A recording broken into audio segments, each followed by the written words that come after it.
Hi, my name is Ruth Slickle. I'm so excited to talk to you guys today. I'm the instruction librarian and I'm embedded in your course. So let me show you how to get in contact with me best. You can come to the discussion post and this is my information. This is a good email to contact me, a good phone number. You can call or text me 731-227-2790 anytime you need help. I will also brief you real quick. At the end of my giving instruction on finding resources for your papers, or if you have a paper or one paper, I'm not sure, there's background history on the 20th century and a little bit of the 19th century, I believe, on just historical background. And it's just me, and I was a history major and stuff, but I go into that. Anyways, so we're going to go real short. I'm going to talk first. Our sample topic is going to be a streetcar named Desired. And I want to show you where you guys can go in the library page to get resources on that book. And you can use the same application for when you go and do research on anything else you're going to research on or any other topic you do. So we're going to... When you are in your class, you can come under campus resources and you can connect straight to the library. We also man chat from 8 to 4:30 Monday through Monday through Friday. You can do it when you're online anytime, or you can also text this number. If you need to come to campus at any point, you'll need to fill out a schedule an appointment, and you click here, and this is where the campus screening is. All right, so you're doing literature. So I would recommend coming to journal articles under Find Resources and click on Literature. And you'll find all the databases we have about literature. And I would recommend going there. So real quick, we're going to go into Humanities full text. And then I'm going to show you an awesome tool where you can search Literary Reference Plus together with it. So when you're in your proposed database, this only works for EBSCO too. So EBSCO is the host, the platform. So we're going to go to choose databases, and then we're going to come down and click on both literary press and literary ebook. If you want to select any of the others, we could do ebook collection and academic collection. One really important word to keep in mind for when you're doing research for different stories is criticism. That will become your new best friend. Like, everything is a criticism of the story. Okay, so we're going to do a streetcar named Desired. So we're going to go ahead and go to advanced search because we know we're going to be searching multiple terms anyways. So we're going to do a streetcar named Desire. And we're putting it in quotation marks because it's the title of a book, and we're also telling it, please search this as one term together. And we'll do Blanche as one of, so we know that she's one of the main characters. Okay, so the awesome part about this is an ongoing, like, people write ongoing about Streetcar Named Desired. This article was published literally this past year. So what it's doing, it is pulling out the title of the book, of the play, excuse me. It is highlighting it, is doing a keywords, and that's what these are. These subjects are keywords, and you can change, like, we could say, oh, this is a good subject, we should do this instead. So we're going to come and copy and just paste it in here. And we're going to just try to do the search.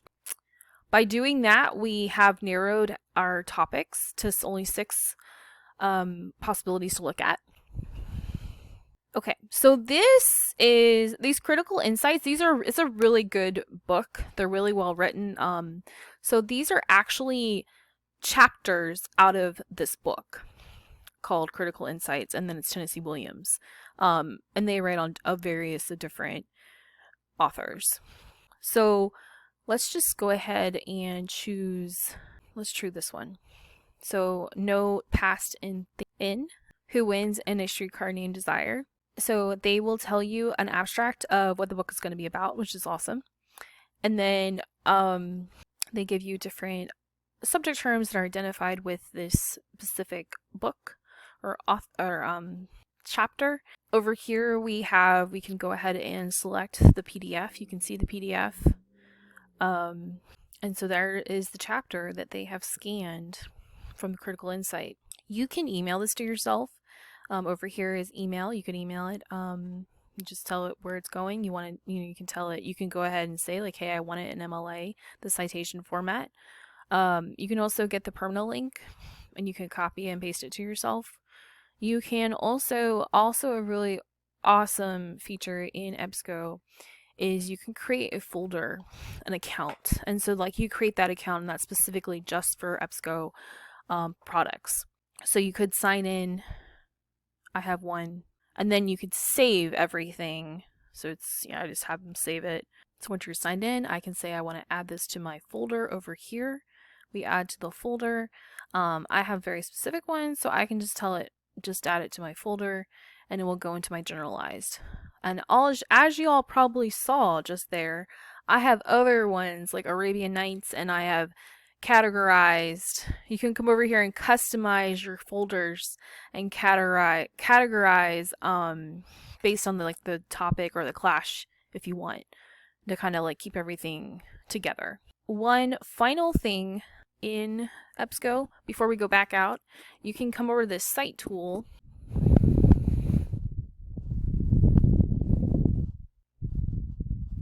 Okay. And this is giving you the citation. So since this is a chapter of a book, they're giving you want to be citing the author of that chapter, which means, and this book, how this works is there's a main editor and they're editing, and every chapter is by a different person. So you want to give credit to where credit is due and give it to the author who wrote this chapter. Could pull that. Let's go back. Yeah, I'm going to show you JSTOR now. So JSTOR, one easy way to get to JSTOR right away is if you're on our main webpage, you can come under JSTORs now under featured resources. And so I'm going to do again advanced search in quotation marks, a streetcar named Desired and criticism. Okay, so nothing came up. So let's try and Blanche. Or let's do Stanley, a different character. Okay, so, excuse me. How JSTOR works is it will pull up. It is unfortunately pulling up things that have nothing to do with the story. So I didn't know his last name, so maybe we should go ahead and figure out his last name. That would be helpful. Look into this first one. So I did have one that does come about Tennessee Ernie. Sorry, I was going to say Tennessee Ernie Ford, singer. Okay. So you can, how JSTOR works is you can save this you can share this, so you could share it with yourself via email. Probably the easiest way would be just using this URL, and you can also download it always as a PDF and save it to your computer. Let's come back out to, we're going to do a new search in EBSCO. We're going to come back out and choose the databases. Let's also include religion and history. We're also going to include Academic Search Elite. Oh, and I forgot. There's two others that are kind of more in the humanities spectrum. Omnifile, full text also will be good. So let's do a streetcar named Desired. And okay, so as you guys can see, I'm adding the boolean into my search term, and you can do this, but if you're using a boolean, so you're doing and or not, they always have to be in all caps. Or we would do if it's a synonym of a term, and not would be like we don't want to include like a specific country or something. So we'll do and Blanche again. So this is kind of interesting. They're pulling actresses that have played Blanche or actresses that have been in the play. So that's actually really cool. That is different. Or they're pulling stuff about the film as well. That when before, if y'all remember, we only had like 6 results, and none of these results were showing up then when we changed the subject term. So they are telling us the thesaurus terms we could add in here, that it's a drama.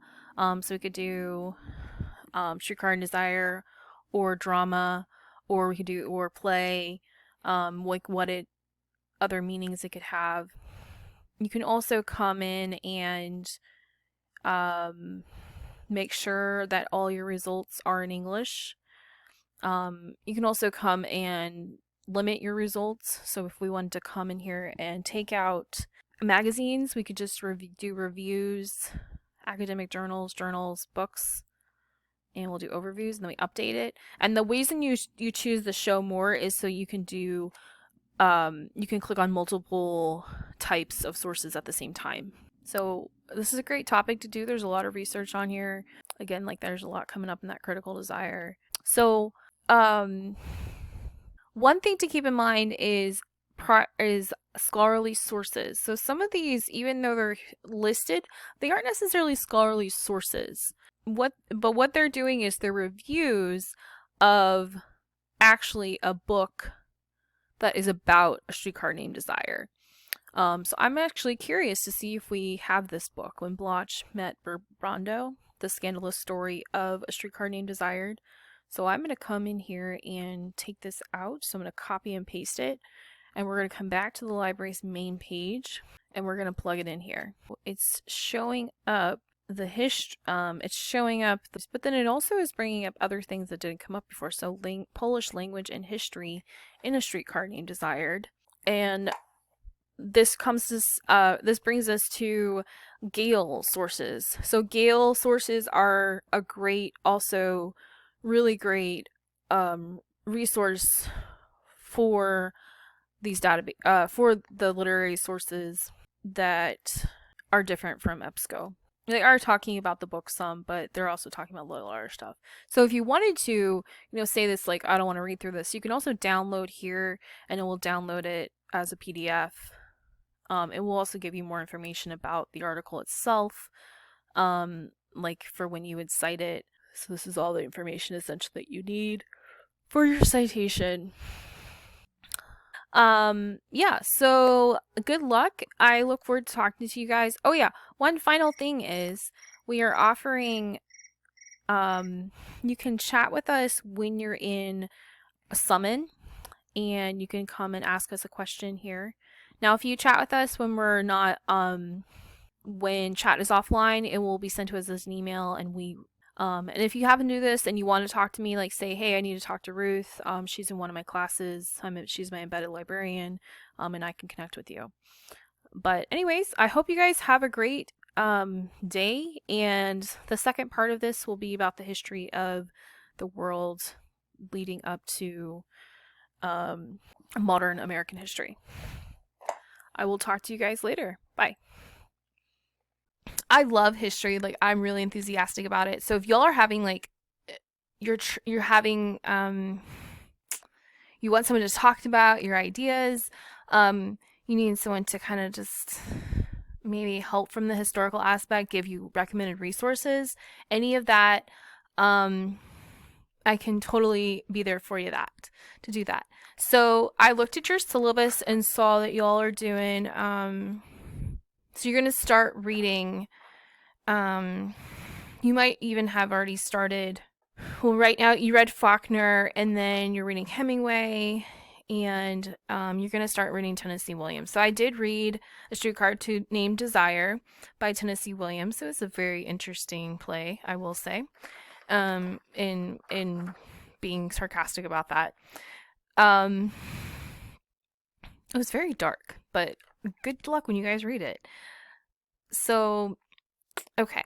So you guys are looking at, so these are all written in post-World War II. So one interesting thing is, like, Hemingway lived, he actually fought in World War I.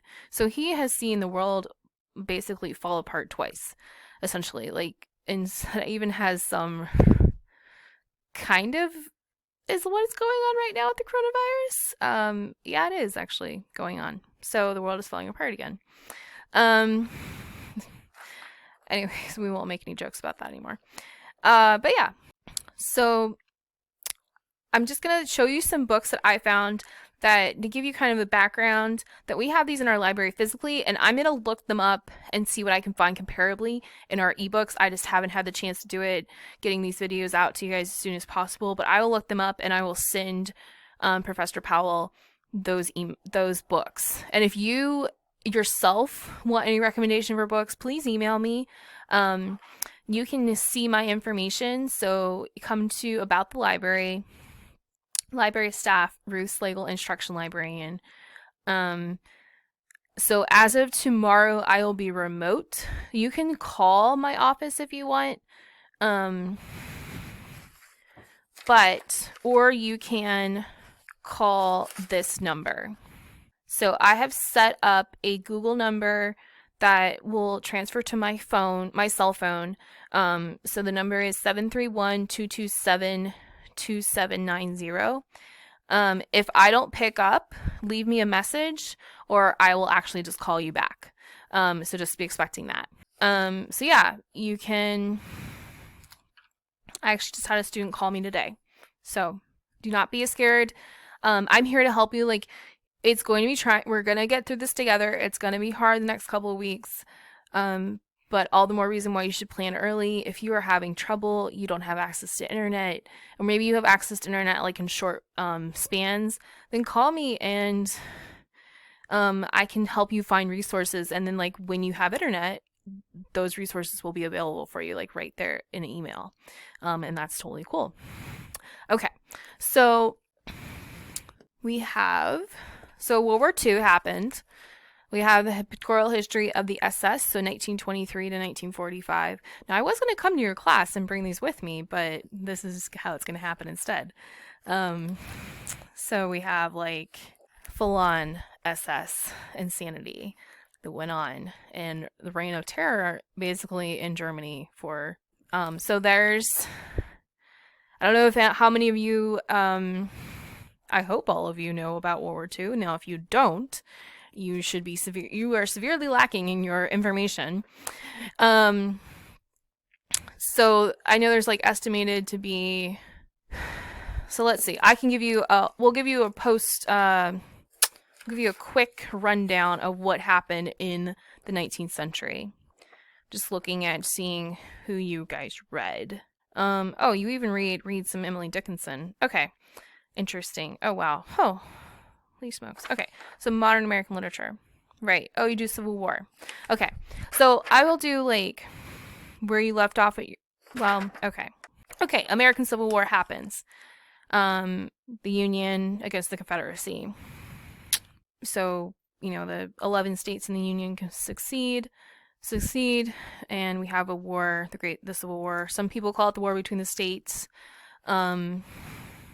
And that lasted from 1861 to 1865. That ends. The West starts developing in the U.S. Reconstruction happens. So federal troops stay in certain southern states and are the law until 1876, I believe, is when Reconstruction ended. So federal troops left. Let's see what else is going on. The Spanish-American War happens in I think it was 1890s. Now, this is different from the Mexican War, which was also fought with America. That is different. That's kind of similar, though. Okay, yeah. So 1898 is the Spanish-American War. We have... I'm not going to go through presidents. I'm really bad about the presidents. But T.R. Roosevelt, Teddy Roosevelt really wanted to do imperialism, so he became an imperialist, America became imperialist, and we started acquiring all of our territories. Unlike our forefathers said that we would never have territories, but we did. It happened. So then fast forward, a Great Depression happens in 1896. They also call it, I think it's called the Great Panic. And a lot of people actually estimated that it was worse than the Great Depression itself. Which, yes, okay, so there was the Great Panic of 1893, and that was like a serious economic depression that did not even end until 1897. So it was quite bad.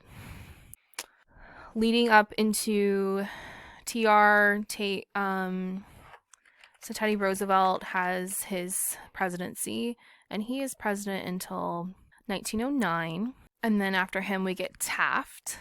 I don't really know much about Taft, to tell you honestly. But And so then we get Woodrow Wilson, and Woodrow Wilson, his claim to fame was like, "Oh, I'm gonna keep us out of the war." Yeah, he didn't keep us out of the war, but he wrote on that for like 2 elections. I kept you out of the war. So we joined World War One when the Lusitania was sunk by a German U-boat. Um, World War One was so we call it World War One.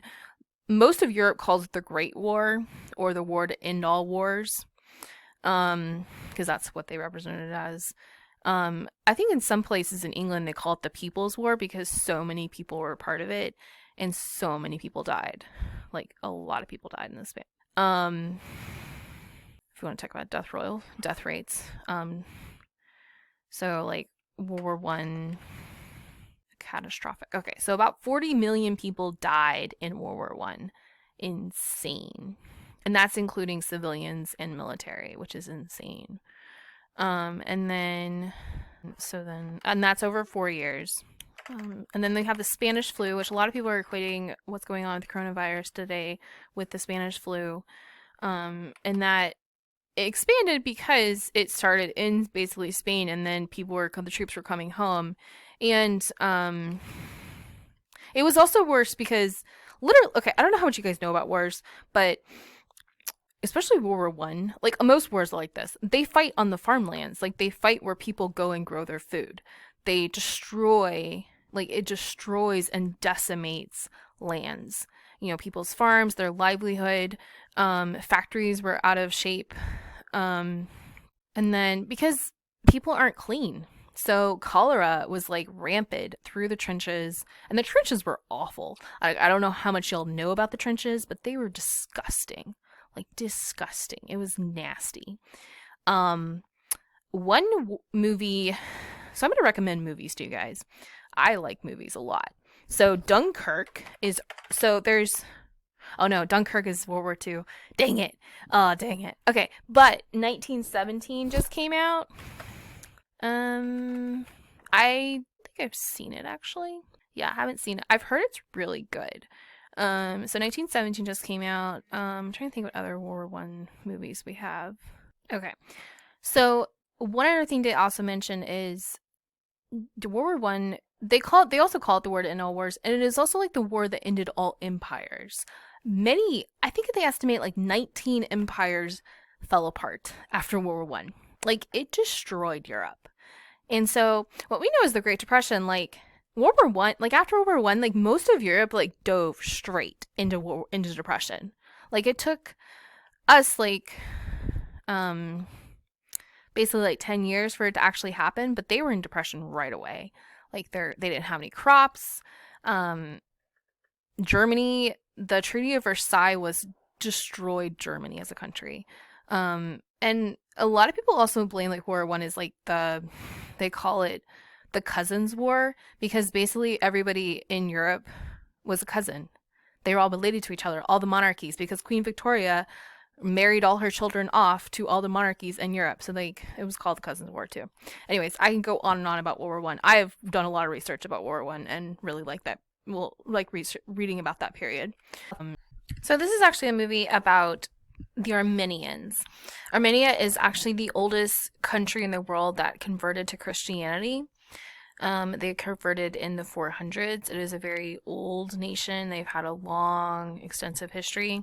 In fact, in Jerusalem in the Old City, there are 4 quarters, and one of them is an Armenian quarter. So that they have a long history.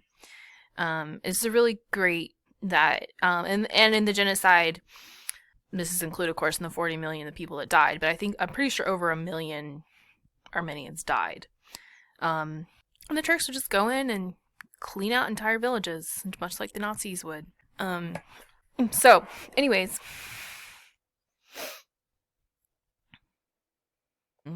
Well, because the Ottoman Turks basically took over everything. But it was part of the Ottoman Empire. So the Ottoman Empire was one of the longest empires. It was from 1550, I believe, to 1918, falling apart. Great movie. It is very sad. extremely sad.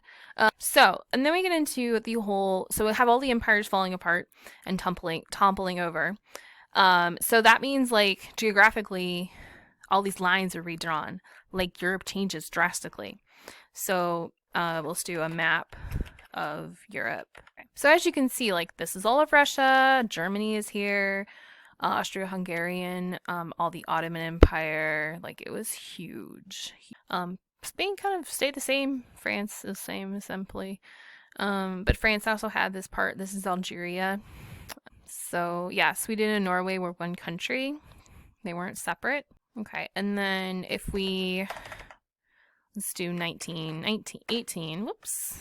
Okay, actually, let's do 1920. So this just shows the countries that formed. So like Romania, you actually can't. This actually is not a good map because it's saying it's Europe in 1939, but it's not Europe. Oh yeah, it is Europe in 1939. I forgot. So the Soviet Union, the Union of the Soviet Socialist Republic, the USSR, that formed in 1917 with Russia was part of World War I, but they actually left because they were having their own revolution and the Tsar dying. Anyways, so that's Europe. Like Europe is like messed up, seriously. So like US like should have no problems and they really don't. Anyways, so we had the Spanish flu. Which killed, I think they estimated again, like 50 million people died in the Spanish flu. Like, that was worldwide. So, like, think about it, 40 million and then 50 million in, like, a 2-year span. So, it's like 90 million. Like, a lot of people die. Anyways, that's not going to happen with the coronavirus. Not going to happen. So, and then we had the Roaring 20s, Prohibition period. So, you couldn't drink alcohol. Talkies come out, so like film is revolutionizing. We have the Great Depression. That does happen. The Dust Bowl in America.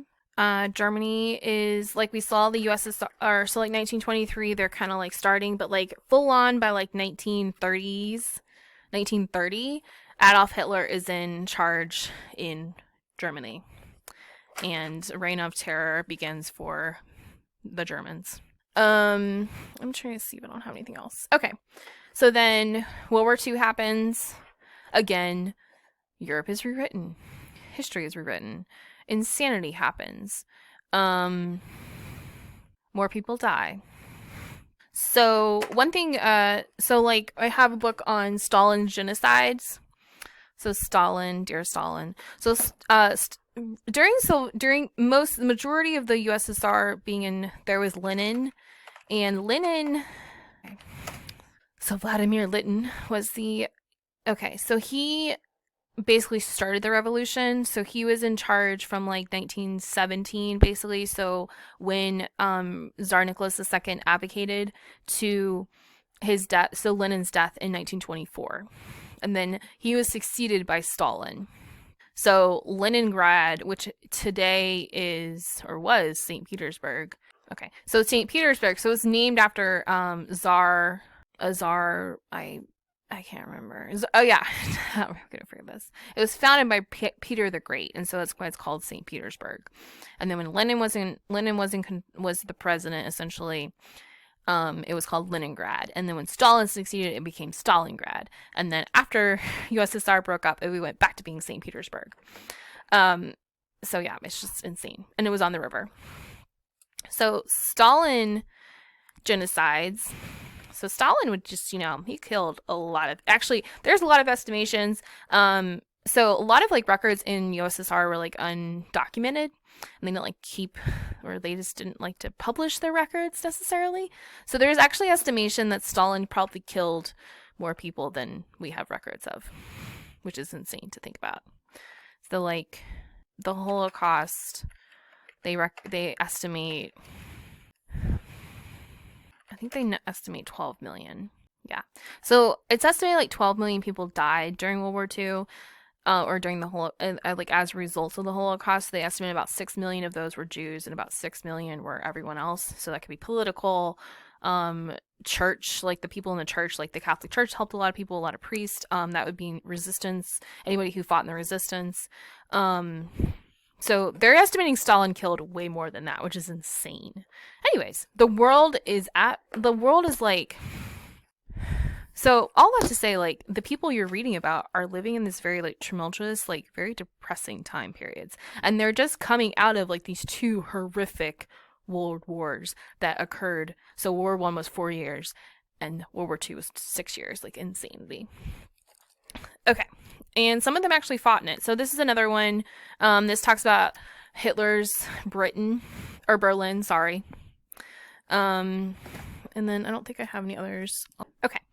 So World War II happens. I'm not doing World War II justice at all. There's so many good books out there. There's good movies out there. So, oh yeah, one I was going to mention before. So Dunkirk. There's The Darkest Hour.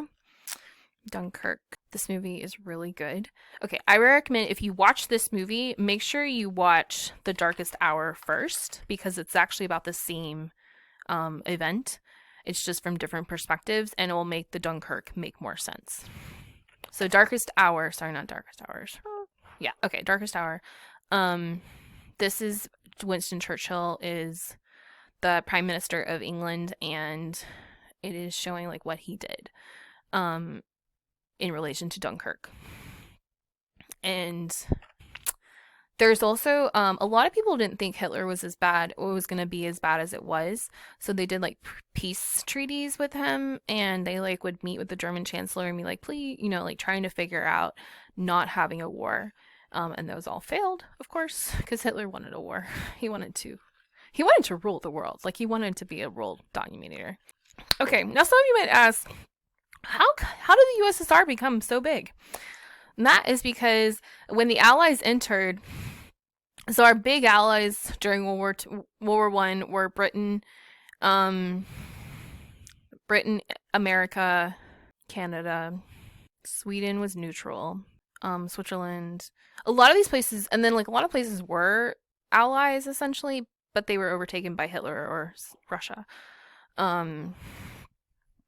Because then, you know, Hitler just kept... Let's actually show you a picture. Okay, so we have this picture, 1939. Let's show you a picture of... So this is literally... You wrote all these questions, all these little countries. This is all that Nazi Germany controlled. That's all that is in the... Okay, so like in the red was all Nazi Germany. And then this red too, this is actually what Mussolini was taking over. So Mussolini was the dictator, and he had fascism in Europe. Oh, this is a good one. Oh yeah. Okay. This is really good. So yeah. It's just insane. Like insane. So USSR. So once the Allies came and like they broke, so the Allies actually mostly, so they were coming with Germany, and then they overthrew Mussolini and came through Italy and started like, the Americans started like coming through and freeing most of Europe. But then Russia was also freeing Europe. What they were really doing was taking land. So like as we know, like most of this becomes part of the USSR, like all of it. And then Germany, which is this is Germany, gets not really divided in half, but it gets, so like there's a free Germany, and there's like East and West Germany is formed, and East and West Berlin, so it's free Germany and communist Germany. And the reason I'm talking about Europe is because this had to play in with the rest of what was going on in many of these authors, like the times they were in and like the times that were occurring. Another, let's see, so Germany, their two big allies were Italy and Japan. So Japan went into China and took over all like the Marshall Islands and Japanese. Okay. So as you can see, like they went into Manchuria. So this is Japan. And this is 1942. So this isn't through the whole war. But they took over literally like all the South Pacific. If they could have taken over more, they would have. But they were really trying. But it's also a lot of land. And then like what we know, like so Guam, a lot of these were like, so the Marshall Islands, the Mariana Islands, these were all like British land. Guam is American, and the Philippines used to be American. But yeah, so then World War II is ended, and so we get into the McCarthy period. Um, McCarthyism. So Joseph McCarthy was all about. He was a senator. I don't really know much about him besides the fact that he went around and hunted communists and like laid terror on communism. So and we have the Cold War start. So actually, I'll back up a little bit. So World War One ends, and actually, Streetcar to Desire was I think it was yeah it was it came out in 1946. So it came out the year after the World War One ended. So McCarthyism starts soon after, and then we have the Korean War, which was kind of a pointless war, honestly. Um, and then like the Cold War started, and actually, technically, there's a technicality. The Cold War has technically not ended because there was no treaty signed, so it is still going on. Because so Russia and the U.S. both have nuclear subs that watch each other, and they both live in the Atlantic and Pacific, and the subs don't live in the sub, but that's like where they like are actively stationed. Um, Another good movie is The Hunt for the Red October, and this is a good one, just talking about those nuclear subs I'm talking about, and what it was like. And it's not it's not true. Like it's based on like events, but it's not like a true story or anything. Um, Bridge of Spies is also a more recent one, and that's also talking about the Cold War.